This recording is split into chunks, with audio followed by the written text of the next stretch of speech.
Hello everyone, hope you're doing well today. In today's video, I kind of wanted to talk about the whole topic of self-help podcasts, um, books, and influencers, and how they're affecting us.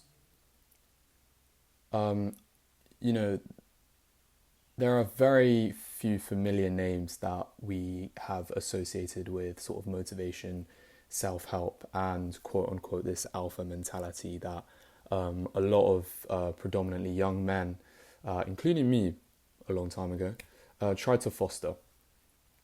And, names such as David Goggins, Andrew Tate, his younger brother Tristan Tate, and all these people are primary sort of influencers who are trying to motivate this mentality. And I can tell you for a fact, especially a couple of years ago, how I used to get very frequent TikToks on sort of these alpha male edits on how to get motivated and whatnot. And they used to provide this sort of very concentrated short burst of energy and motivation I used to get. And then right after, 5 minutes scrolling a couple of TikToks later, it just felt like I never, you know, was motivated or never watched that TikTok in the first place. And that could be due to the short form content and all of that. But I don't want to really get into that in today's video. I kind of want to, stick on the topic of that. But then I sort of wanted to learn more about, this idea of locking in and staying motivated and whatnot. And so I delved into podcasts, books, and whatnot. So David Goggins, I remember very vividly listening to the David Goggins podcast on Modern Wisdom.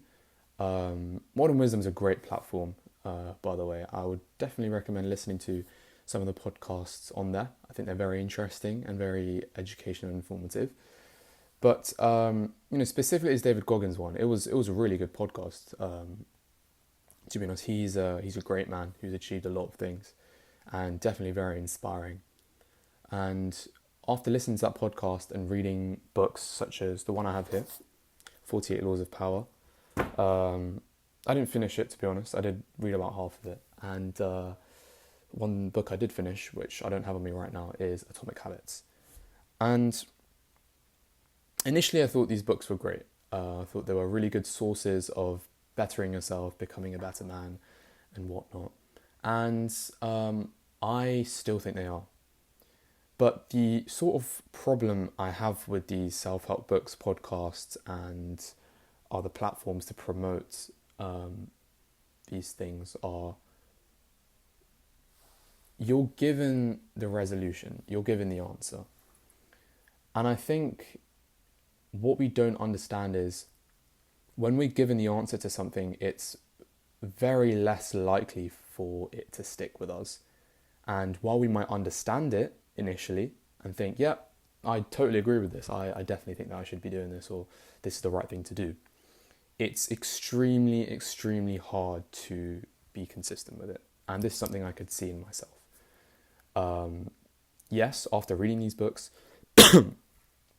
I did better myself for a couple of weeks, and then I could see myself relapsing into the old habits and sort of destroying this wall of consistency I'd built up over those couple of weeks. And it didn't make sense to me. I mean, these things were supposed to make me a better person, and I just kept on relapsing. So then I started doubting myself. Was I the problem? Maybe I wasn't doing something right. And then I started reading other literary sources like classics,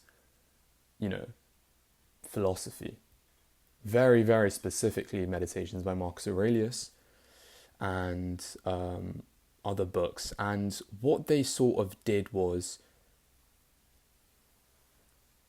they helped me pave my own path to questions that I had. So, in a sense, indirectly answering them. Not so much indirectly, but kind of aiding me to question and answer my own questions at the same time. And doing this really ingrained the sort of pathway in my brain on why I'm doing certain things. It helped me understand myself better, and it helped me understand the resolution and stay consistent with it much more than I'd experienced with these self-help books. I mean, this one's interesting, not even from a self-help standpoint, but this is a very interesting book. But I truly believe that creating your own answer rather than just being given it will help you stay consistent with it, understand it, and abide by it sort of religiously.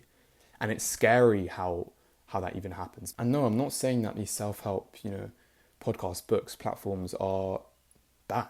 I don't think they're bad at all. I think they're, very good in motivating you. But when you're trying to stay consistent with a good habit, or trying to get rid of a bad habit, or trying to implement new sort of philosophies, or trying to change as a person, when you're given the answer, it's not going to stay with you. And I truly believe that. And I think a really good example of this is education. If you're doing a test and, for example, before the test, you're preparing for it. And, you're doing practice questions or whatever, and you have the mark scheme up there, and you're kind of referencing the mark scheme, and you're using the mark scheme to answer your own questions when you technically think that you're making your own answer or solving the question yourself, but technically you're getting the answer from the mark scheme. And when you come to the real test, you realise that you don't know anything. And that's happened to me. I thought I was solving the questions when in return I wasn't, because I had the mark scheme up there. But then when you start to break down the question and make your own answer, as in make your own method for the answer, if that makes sense, and that method is more likely to stay with you and stick with you.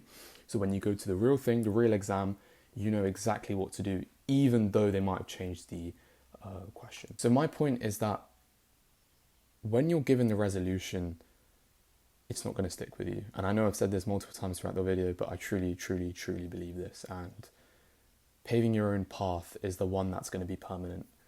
And if you don't believe me, I really recommend trying it for yourself and see how different it is, because it really did change my life.